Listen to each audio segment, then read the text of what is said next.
We've spent hundreds of hours researching Pokemon myths for this video, combing through countless gaming magazines from across the world, hunting down people involved with the myths, bringing in Pokemon experts to fact-check, and crawling back through time to find out how the myths spread. Today, we're using this research to debunk 3 Pokemon myths, and we're so confident in our research that we're putting over $1,000 where our mouths are if anyone can debunk our debunkings. But more on that later. For now, sit back and relax as we upend some of the internet's more beloved Pokemon myths. First off, likely our most controversial debunking, is there actually any proof that Satoshi Tajiri is autistic? You can find this claim made frequently on YouTube, Twitter, the Autism Wiki, and even the UK's BBC says Tajiri is autistic. But what's the actual source they're all citing? Most of them either don't cite a source at all, or in the BBC's case, they cite this article from theartofautism.com, which doesn't cite a source of its own. Instead, it backs up its claim simply by saying, is Satoshi Tajiri autistic? Satoshi has gone on record saying that he wanted the games to give children the same joy as he had during his bug collecting.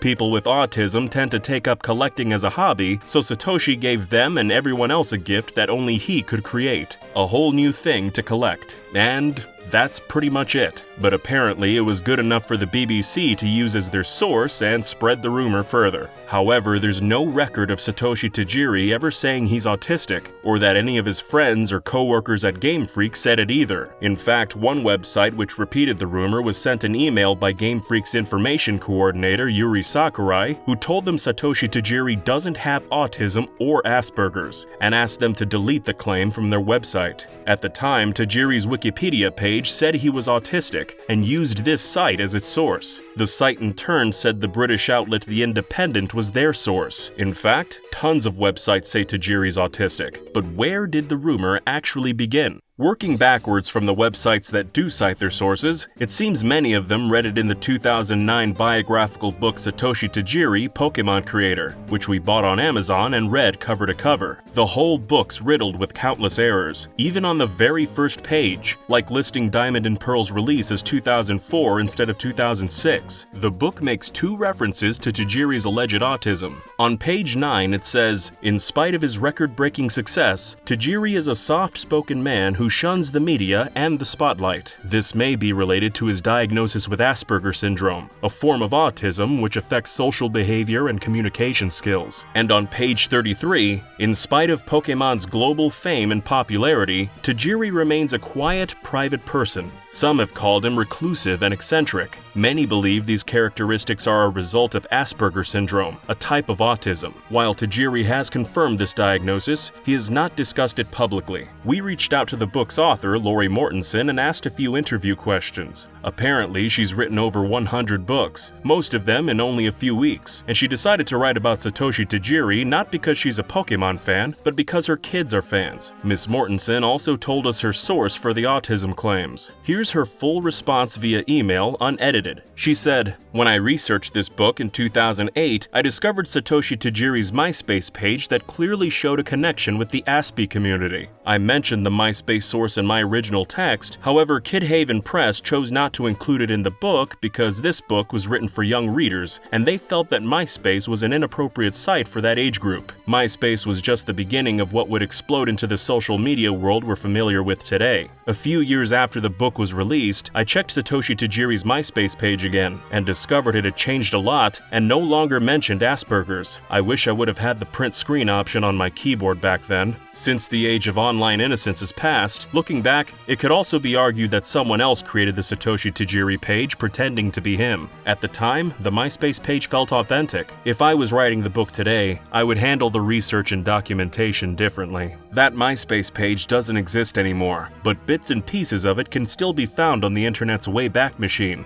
We'll admit we can't prove it's fake, but we can't prove there's no teapot orbiting Mars either. Just the idea that Satoshi Tajiri had an English language MySpace page in 2008 is pretty laughable, and what's left of it is pretty ridiculous as well. For example, Tajiri's bio said, I love movies, but my favorite kind are of course the Pokemon ones, my own creation because I'm cool like that. And for favorite TV shows it said, Pokemon, Pokemon, Pokemon, Pokemon, Pokemon. Gotta catch 'em all. So yeah, we're confident in saying this MySpace page didn't belong to the real Satoshi Tajiri. Some of the other websites saying Tajiri's autistic cite Wikipedia as their source. Tajiri's Wikipedia page first had the autism claim added in 2005 by wiki editor NP Chilla without a source, and 15 years later, when other wiki editors eventually asked where he got that information, he never responded. Long story short, this branch of the rumor tree appears to be a case of cytogenesis, a sort of information laundering where claims are added to Wikipedia without citation. Then news sites use Wikipedia as a source to repeat the claim in their own articles, then those articles are pointed to as reputable sources for citation in future articles. Lots of people who ended up spreading the misinformation appear to have a credible source, like the BBC, but when you go digging to see where it all began, you just find some rando who wrote it on Wikipedia. As far as we can tell, this 2005 Wikipedia edit and Tajiri's fake MySpace page spread the rumor far and wide, and the fact it eventually got printed in an actual book gave it an air of legitimacy. We also checked the Japanese side of the internet, and there were a few websites claiming Tajiri's autistic, but they had the exact same citation issues as their Western counterparts. In other words, Japanese fans spreading the rumor don't have a source either, which might be disappointing to hear for some. Just to be clear, we aren't saying there's no chance that Tajiri is autistic. We're just pointing out that there's never been any confirmation, and that every statement about Satoshi's alleged autism goes back to the same dubious sources. There's no direct evidence to support any of those claims, and no primary source to back them up. So for all intents and purposes, we're classifying this rumor about Tajiri being autistic as false. Another popular fan theory is that Ditto was a failed attempt at cloning Mew, or put another way, scientists screwed up trying to make Mewtwo, and that's how Ditto was born. You might have seen it promoted on websites like Game Rant, Screen Rant, Games Radar, and a bunch of fan wikis. This theory's also been propped up by quite a few YouTube videos that pulled in millions of views, like this one.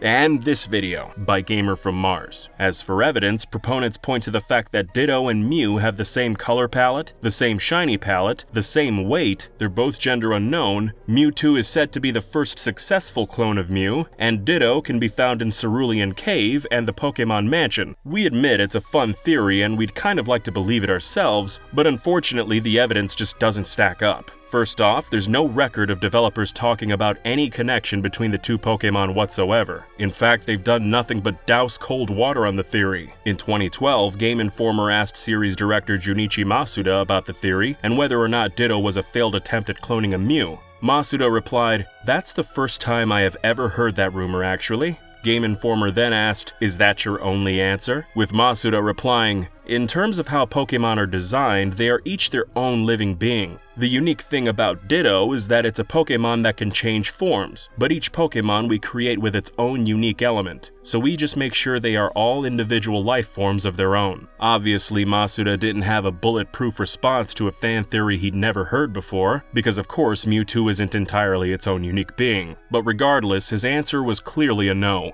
We posted this quote on Twitter last year, but a huge amount of fans refused to acknowledge Masuda as a legit source. Some dismissed it, as Gen 1's credits only list him as a programmer and composer, not a Pokemon designer. But Masuda's been at Game Freak since before the company started developing Pokemon. In fact, he knew Tajiri even earlier from their days attending the same technical college. Tajiri, Masuda, and 7 other core developers spent 6 years making Red and Green in close quarters, and they all worked together to decide which designs made it in, and help do each other's jobs. In a 2018 interview with Japanese newspaper Yomiuri, Red and Green's planner Koji Nishino said, "We didn't have enough people, so job categories were all jumbled, and we really would do whatever. I would make resources within the game, and programmers would make designs as well. So it's not like Masuda was just composing music in a different department for 6 years. Together with Tajiri and Sugimori, he was one of the 3 main devs, and worked with the team throughout his entire career as series director." Some theorists say they'll only accept a direct quote from Ditto's creator, but it seems Ditto is one of the many Pokemon Game Freak came up with as a team effort. According to Ken Sugimori in that same interview, the process of designing Pokemon was complicated, with multiple people putting their ideas together and modifying the design to create a single character. Because of this, we have always refrained from simply saying who designed which Pokemon. So for those who say Masuda is not credible and they're waiting to hear from the one person who designed Ditto, well, that one person probably doesn't exist. Masuda also appears to have first-hand knowledge of Ditto's creation, since a year and a half before he denied the Mew cloning theory, Masuda and Sugimori told @Gamer magazine that Ditto was born as a tribute to the classic yellow smiley face. We know there's a lot of fans who, regardless of what the developers say, still think Mew and Ditto have so much in common that the theory must be true, and it can't all just be a coincidence. So let's look at the facts presented by the theory's proponents, starting with Mew and Ditto having the same color palette. First of all, there were only 10 possible color palettes in red, green, and blue versions, and all 150 Pokémon had to share them. So 2 Pokémon having the same palette isn't unusual. But more importantly, Mew and Ditto's palettes aren't even the same. Here's a side-by-side comparison with each other's hex code. Mew only shares the same palette with 2 other Pokémon, Mewtwo and Jinx, while Ditto shares its palette with 23 other Pokémon. Mew and Ditto's palettes don't match in future generations either. Even the Pokédex's color classification system added in Gen 3 calls Mew pink and Ditto purple. Their shiny palettes are different as well. They might look the same to a casual observer, but a closer inspection reveals the differences, and the hex codes remove all doubt. Yes, they're both various shades of blue, but so were about 50 other shinies in Gen 2. They both weigh 4 kilograms, but 2 Pokémon weighing the same is common. In fact, Bellsprout and Shellder also weigh 4 kilograms. At this point, it's actually Shellder who's got more in common with Ditto. They not only share the same weight, but they're also the exact same height, and they actually do have the same color palette. Of course, we're not saying Ditto and Shellder share some secret connection, we're just pointing out that every Pokémon has many little details in common with lots of other Pokémon. As of this video's publication, there are 9 Pokémon who weigh 4 kilograms, 10 who weigh 5 kilograms, and so on. Mew and Ditto are both gender unknown. That's also true, but Mew can breed with nothing, while Ditto can breed with everything. That's not really the same. It's kind of the opposite. Another talking point is that in red, green, and blue versions, you can find wild Ditto in Cerulean Cave, the same place as Mewtwo, but the cave is home to 27 of Kanto's 79 evolutionary lines, mostly the fully evolved forms, which is more than a third of the entire dex. Practically all the best Pokémon can be found in Cerulean Cave, and what exactly would this imply? That when Mewtwo fled to the cave it wanted to be nice so it brought Ditto along for the ride? Ditto can also be found on routes 13, 14, 15, and 23, and in Japanese Blue's rock tunnel, which definitely weakens the connection since it's all over Kanto and not just Cerulean Cave. In Pokémon Yellow and the remakes, Ditto can also be found in the Pokémon Mansion, which we admit is interesting, but the Mansion scientists could have been studying Ditto for any number of reasons. After all, the 1996 Pokédex book says Ditto is, quote, one of the most enigmatic Pokémon ever, so it's not surprising Kanto's scientists want to put it under a microscope. If you're interested in environmental storytelling, one could argue that half the Pokémon in the mansion wandered in from Cinnabar's natural habitat, like Vulpix, Growlithe, and Ponyta, and the other half were brought to the mansion by scientists who wanted to study them, like Grimer, Coughing, and Rattata, which if you wanted to infer purpose, might have been used as lab rats. Proponents also highlight that Mew and Ditto can both learn Transform by leveling up, but it's not unique, as Mew also learns Metronome by leveling up, which otherwise in Gen 1 can only be learned by Clefairy and Clefable.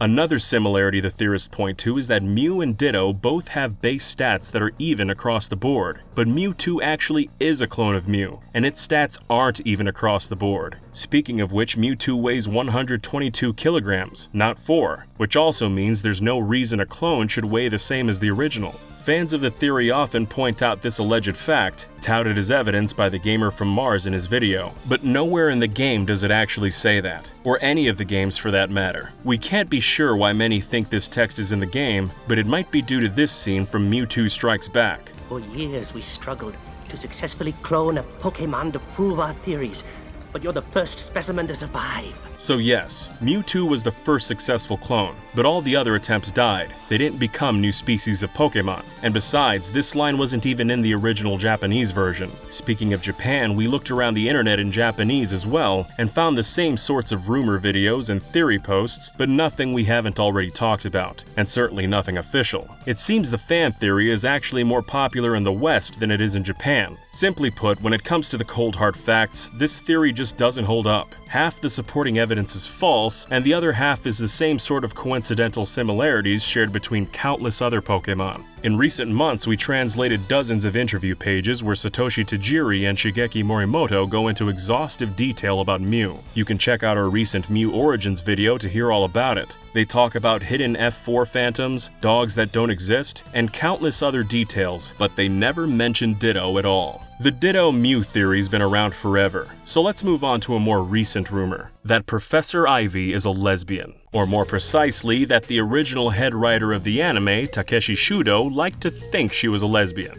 This idea has existed on message boards for years as fan speculation, but it wasn't until 2020 that it gained mainstream attention after Twitter user Crimson made a viral tweet presenting it as a fact. Over the next few days, this fact got picked up and promoted by websites like GameRant, Flipboard, Pink News, Pride.com, Comicbook.com, and countless Reddit and Twitter threads. Just to give you an idea how these websites legitimize the rumor, here's what Comicbook.com wrote. The information surfaced in Pocket Monsters, the animation, a book that Takeshi Shudo penned before his death. The man worked as the writer for Pokemon's original anime, as well as its first two films. In the past, the writer has shared his surprising headcanons and desires for Pokemon, and it seems another has come to life. And what might that be? Well, it turns out Shudo believed Professor Ivy was a lesbian, and that is why Brock was devastated after leaving her. We interviewed Crimson, the Twitter user who made the story go viral, and he said he encountered the rumor presented as fact in this message board thread on bulbagarden.net. He told us, "I heard this claim pretty often in the Ane-Poke community, so I'm like, if people are saying this, then it must be true." Crimson is just a normal guy with a few hundred followers, and he thought it was cool, so he tweeted it, never expecting it to go viral. But it did go viral, which made him exclaim, quote, "Oh damn." A lot of fans were thrilled to hear the news, but a few asked for a source, so Crimson told them it came from Shudo's book, the animation, but he'd never actually read the book. After getting some pushback, he deleted his viral tweet after realizing it might not actually be true, and he didn't want to spread misinformation. As part of our fact-checking process, we did read the animation. There's actually 2 books, and for the most part they're just novelizations of the early anime, starting with the first episode and ending with the showdown at Vermilion City, which means the story ends long before the Orange Islands and Professor Ivy even come into the picture. She's never mentioned even once. Just for good measure, we also checked all 226 entries of Takeshi Shudo's personal blog, where he talks at great length about what he was thinking when he was working on the anime, and he never said anything about Professor Ivy's sexuality there either. The news outlets that promoted the story didn't fact-check before publishing, and they never posted corrections after either. Crimson told us, "My tweet admittedly didn't have too deep of a source, so it feels like these websites just wanted to gain clout for something that may not even be true."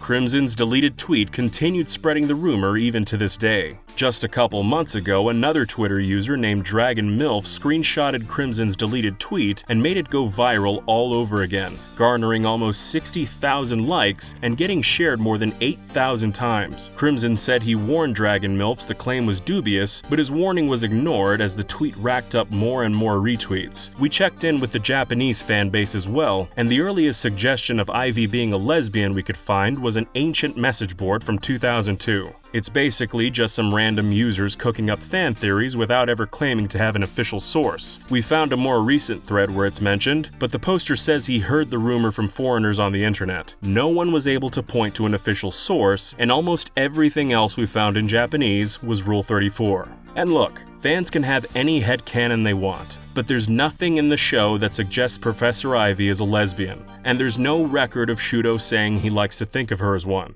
We spent a lot of time fact-checking this video, but there's always the possibility that legitimate developer quotes are out there somewhere, maybe in a late 90s Japanese magazine no one knows about, that undo what we've said here today. We're confident in our research, but in the interest of leaving no stone unturned, we're offering a $350 bounty on each myth to the first person who can provide a direct quote from Takeshi Shudo or Gen 1's core team that proves any of these myths are actually true. We debunked 3 myths today, so we're putting ourselves on the hook for a total of over $1,000. If that ever happens, we'll post the quote that debunks our debunking in the pinned comment under this video so everyone can see it. And we'll post it on Twitter as well at DidYouKnowGaming without the G. Did you also know that instead of red and green, Satoshi Tajiri originally got the idea for Mew from an F4 Phantom hidden in the data of an arcade game? Or that Porygon's origins were sort of an ironic clapback at Game Freak's naysayers? For more facts, check out the videos on screen. And for more properly sourced video game trivia, click the subscribe button to keep up with our future videos. Thanks for watching.